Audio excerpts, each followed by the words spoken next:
porque os dons e a vocação de Deus são sem arrependimento. O que é que essa frase realmente significa? Sabe, essa é uma daquelas passagens que geram muita discussão. Hoje, a gente vai mergulhar nela com base na análise do pastor Ailton Santana, para tentar entender a interpretação original por trás das palavras. Vamos lá! E logo de cara, a questão que surge é essa, né? Será que os dons de Deus, os dons espirituais, não dependem do nosso arrependimento? Muita gente olha para esse versículo e pensa que sim, mas será que essa era a intenção do texto original?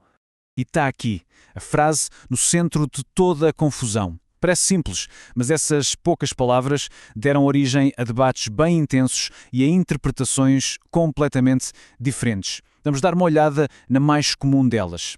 Ok, vamos começar pelo jeito que esse versículo é mais usado por aí, porque é justamente aqui, segundo a nossa fonte, que o grande mal-entendido começa a tomar forma. A lógica é mais ou menos essa. Quando alguém parece ter um dom espiritual, mas a vida pessoal dessa pessoa não está alinhada com a fé, esse versículo entra em cena como uma espécie de justificativa. A ideia é que Deus dá os seus dons e pronto, não volta atrás, não importa o que a pessoa faça depois. Mas agora, vamos ao ponto central da análise do pastor Ailton Santana. E para isso, a gente precisa dar um passo atrás, porque para entender uma frase, não adianta, tem que entender o parágrafo, o capítulo, o livro todo. E nesse caso, o contexto muda absolutamente tudo. E aqui a gente vê a diferença gritante. A interpretação mais comum foca no indivíduo, na pessoa. Mas a análise do contexto mostra que o apóstolo Paulo não estava falando sobre dons individuais. O assunto dele era outro, o povo de Israel. O tema é a fidelidade de Deus a uma promessa coletiva. E olha que interessante, outras traduções da Bíblia ajudam a gente a entender melhor. A palavra grega original pode ser traduzida como irrevogável, ou seja, algo que não pode ser desfeito, cancelado.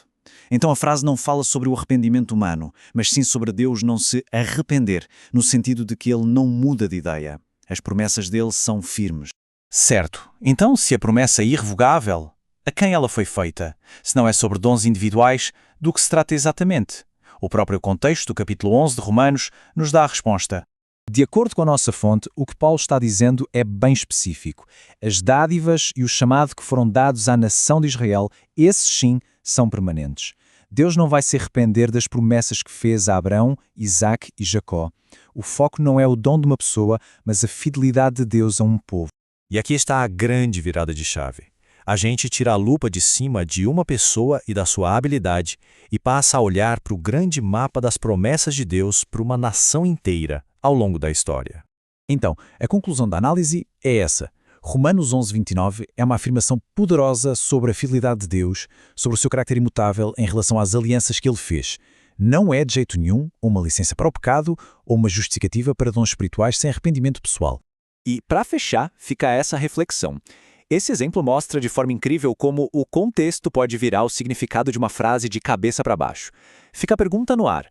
Que outras ideias que a gente tem como certas poderiam mudar completamente se a gente voltasse a examinar o contexto original delas?